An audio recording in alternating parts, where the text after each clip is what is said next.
well, the once homely Nissan Sentra seems to have picked up some lines.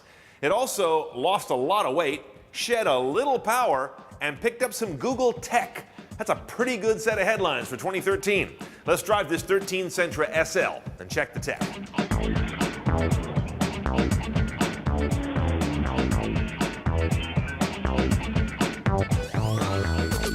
Now, if you're wondering why this Sentra looks more upscale but can't put your finger on it, it's basically one word: Infinity DNA. Nissan's been bringing a lot of these styling cues and the basic look of Infinitis inside and out down into the Nissan line from the Infiniti brand. And this car has shown a dramatic change because of that.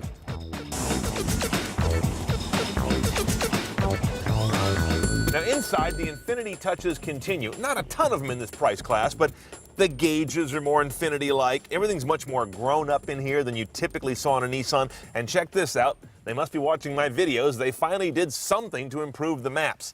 By the way, the navigation rig, as you can see, is SD card based. Lots of car makers are doing that now. I think Ford was the first, but now everyone's getting on board. Now, to have navigation, that means we have this 6-inch Nissan Connect head unit. This is optional. You won't have this for sure. You'll have a 4.3 smaller LCD if you really go base on one of these cars. Let's start off with that navigation system. And one of the things I like about the way this thing operates is it's very quick, partly because of that SD card, partly because they've obviously got enough processing power behind it. Now, where this unit's really cool and really dopey is here when you go to these Google functions. We have Google Send to Car, and more interestingly, Google POIs, points of interest. Let's do a search. Let's just say I'm going to go something generic like a pizza joint. And I start my search. What's going to happen is a phone call is going to initiate on my connected paired device. This thing does not use the data connection per se as much as it does what's basically a modem connection over the voice network. As a result, it's slower than hell. I've sat here and watched this thing take literally minutes to go out, do the search, pull some results, and then cache the rest of them. And worse than that, once you get to a result you're interested in, it doesn't have that nice, rich, contextual stuff that Google's known for. Where are the ratings? Where's Street View? I can see a map, but where's all that stuff? A couple other gripes on this: you cannot enter anything in that POI Google window while the car is moving. That means the passenger can't either. That's a fail. And voice command does not tie into the Google services. Everything else, but not that. So it's basically a pull over and use it experience for results that I find not worth it. Now on to our media sources. All the big boys are here with the exception of HD radio. We've got satellite radio, AM and FM, single slot CD above it right there. And under aux, you rotate through several modern sources, including your iPod or USB device. I've got an iPod in now. Tagging looks fine. You've also got Pandora support, though it will not work on my Android phone for whatever reason. And you have Bluetooth streaming as well. And the MetaTag support on that is also quite good.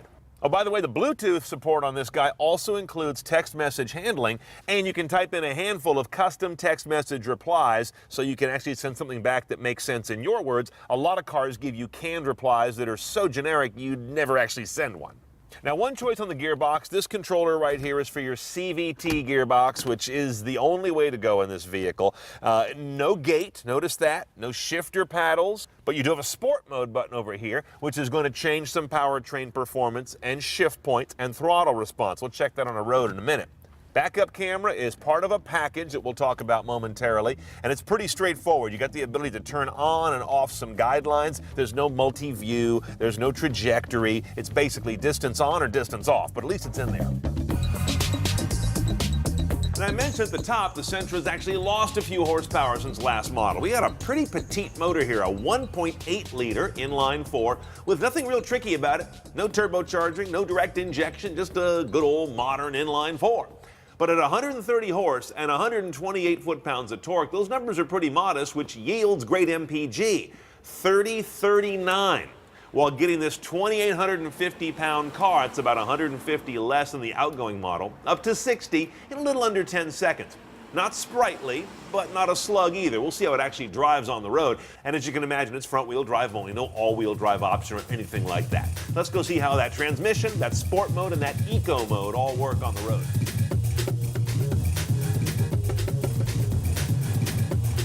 On the road, right off the bat, you're clearly aware this car is tuned for economy and not any kind of performance, even though it's got a sport mode, and we'll try that out in a moment. Now, Nissan generally does CVTs well. This one does well, although CVTs sometimes can get caught on their own flat-footedness. That doesn't happen often with this. It's still about as good as they get in the industry. So, eco mode, you hit that and you feel a noticeable deadening of the powertrain response. It's as if the pedal wants to think for a minute and let you think for a minute. Do you really want to use that gasoline to accelerate right now? Well, you stay on it and it eventually will deliver. Same thing goes for deceleration. It starts to really kind of become a non-decelerating engine. Very little compression braking.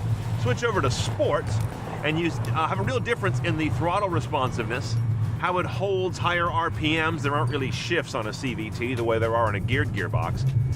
But it's still the same engine. There's not a lot of sap in there. So that's kind of a silly mode to me. What you should appreciate about this car is its understated interior, good sight lines, better than most all the way around, nice high airy greenhouse, a very well-balanced ride. It's not a sloppy ride at all, even though it's not a sporting undercarriage. And it's built real solidly, at least off the factory line like this. Look, this Sentra is just a nice place to sit while you're doing your commute. And that's 80% of what 80% of cars have to do. Okay, let's price this 13 Sentra. We have an SL here, the top trim to start with. 20,004 delivered. 2 packages to go CNET style. First, add in premium, $1,200. That gets you a glass moonroof and the upgraded Bose audio. I would do that. It's a fair price. Here's the one you have to get, the navigation package. It gets you navigation, obviously, a 6-inch, that touch LCD that we saw that had such great response, the Google services for better or for worse, Bluetooth streaming, text message support, Pandora support, backup camera for $650. What? I thought it was a typo. I thought they left off a 1 or even a 2 and it wouldn't be a bad value, but it's $650. This Sentra is a nice car all around. Nothing about it stands out in particular, but it's a very livable everyday car. It's a tremendous refresh, and when you get it with that navigation package, you feel like you stole some tech legally.